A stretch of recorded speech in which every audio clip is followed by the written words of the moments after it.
لە پشت هەرسێکیشیانەوە یعنی یاسادانان و حکم تەنفیزکردنەکە و داوەری بردنە لای داوەری یعنی دادگایی کردنەکە لە پشت هەرسێکیشیانەوە مەسەلە سەرەکیەکەی شایەتمانە خوایەتی خوای گەورە تەوحید و ئیمان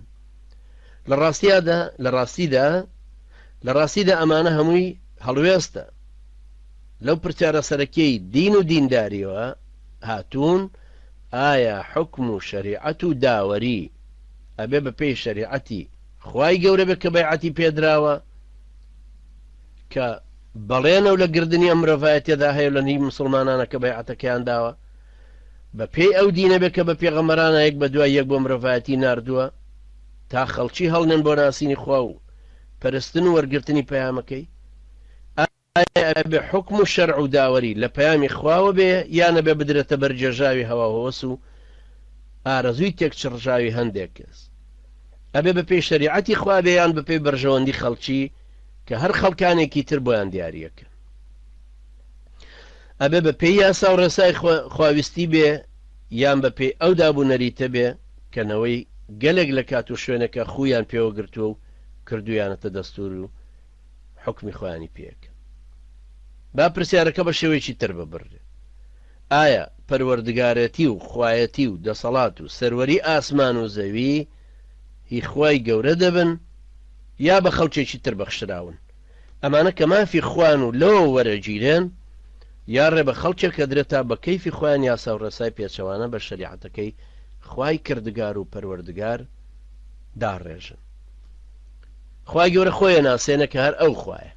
بە هەموو ماناکانی خوایەتی و هیچ خوایەکی تمانایەکی خوایەتی شایانی خوایەتی نییە ئەو شەریعەتەش کە بە پێی مافی پەروەردگارەتی و خوایەتی خۆی بە پێی توانا و دانایی خۆی دیاری کردووە هەرە بێ ئەو لە سەرزەمینەکەی خۆیان پیادە بکرێت پێغەمبەرانیش کە هەڵبژاردەی خوا خۆین هەرە بێ ئەوان پیادەیکەن هەر کەسێکیش لە دوای ئەوانەوە بێ هەرە بێ بەڕێبازی ئەوانە بڕوە خوای گەورە ڕوونیە کاتەوە کە ئەم باسە کرۆکی مەسئلەی ئیمان و کوفرە تەوەری سەرەکیەتی و ئەوانی تر بە دەوری هەڵەخولێن دووڕێیانی نێوان ئیسلام و جاهیلیەت ئەمەیە هەڵاوێردنی ڕێبازی نێوان تەقوا و شەرع هەوا و هەوەس ئەم یاسا و ڕێسایە دوو ڕێگا و یەک هەڵوێستە دوو بەرەو یەک بڕیارە ئەوانەی کە مسلمانن ئەوانەی کە باوەڕیان بە خوایەتی خوا هێناوە یەک پیتی لێلا نادەن و لە یەک پیتیشی لا نادەن ئەمما ئەوانەی کافر و زاڵم و فاسقن أولئك هم الكافرون وأولئك هم الفاسقون يا ظالمون ئەوان حکم بە دینەکەی خوا ناکەن و شریعەتەکەی ئەویان ناوێ و پێی ڕازینین و خستویانەتە کەنار ئەو حاکمانێک کە شریعەتەکەی خوا پیادە ئەکەن و بە هەموویەوە پابندن ئەوە مسلمانن لە بازنەی ئیسلامە ئەمما ئەوانەی شەرعەکەی خوا ئەگۆڕن و یاسا پیادە ئەکەن ئەوانە کافرن زاڵمن فاسقن ئەو خەڵکەش یا ئەوە تا شریعەتەکەی خوای گەورە لەو حاکم و داوەرانە قبوڵەکەن و پیادەیەکەن و مسلمانەتی خۆیانە سەلمێنن یا ئەوە تا ئەوانش پەنا ئەبەنە بەر داوەری یاسا و ئەوانش لە بازنەی ئیسلامەکە ئەچنە دەرەوە ئەوانش لەسەر دوو ڕێیانێک ئەوانش هەرە بێ یەک هەڵوێستیان هەبێ حەلی وەسەط لە بینی ئەم دوو ڕێیانیان نییە کەسیان ناتوانێت شتێک بێنە بگرێتە بەر بڵێمە حەلی وەسەطی هەردوو لای ئەوی بەرژەوەندی کاتە بەهانە و هەنجەی وەرناگیرێ چونکە خوای کارزان و کاربەجێ خۆی زانە بەرژەوەندی خەڵکی لە چیایە خۆی زانا و شارەزایە خۆی ئەم شریعەتەی لە پێناوی هێنانەتی بەرژەوەندی ڕاستەقینەی ئەم مرۆڤانەی سەر کۆمەڵگەی مرۆڤایەتی دیاری کرد چێشەیە لەو شارەزاتر بێ ئاخر چێشەیە لەو بەبەزەیی تر بێ حکمی چێ لە هی ئەو دادپەروەرانەترە کەس بۆی نییە بڵێ خەڵچینە من شریعەتەکەی خوا ڕەفزەکەمە چونکە لەو باشتر و چاکترم پێ و ئەزانم کە یاسا بۆ هێنانەدی بەرژەوەندی ئێوە داڕژم جگەلەوەی خوا کەس ناتوانێت بڵێ من لە خوا شارەزاترم خەڵچینە من لەویش دووربینترم خوای پەروەردگار وكان الله بكل شيء محيطا پەی بە هەموو شتێکەوە و درک بە هەموو شتێکەکە چۆن ئینسانە گەتوانێ بێ و بڵێ منەتوانم بەرنامەی داهاتووشتان بۆ داڕێژ هەر شتێک هەر کەسێک شتێکی وای ئەعلام بکە بە قسەیان بەکردەوە دەست بەجێ لە دینی خوا لە ئیسلامەت مسلمانانە چێتە دەرەوە حتمما کافرە بێ و لە پیسترین دەرگای کوفریشەوە چێتە ناوە ممکن نییە ئیمان و پیادە نەکردنی شریعەتەکەی خوا لە دڵ و دەرونی واقعی کەسێکە یان ڕازی نەبوون پێی کۆ ببنەوە. ئەو کەسانەی لاف و گەزافی ئیمان بۆ خۆیان یا بۆ خەڵکی تر لێدەن و ئیدعای مسلمانەتیەکەن بەڵام شریعەتەکەی خوا لە ژیانیانە ناچەسپێنن یا ڕازی نابن شریعەتەکەی خۆیان لەسەر تەطبیق بکرێ مسلمان نین. ئەوانە خڕائەتی وا دەمیاندا ئاخرێکە خوای گەورە فەرمێ وما ئولائیکە بمؤمنین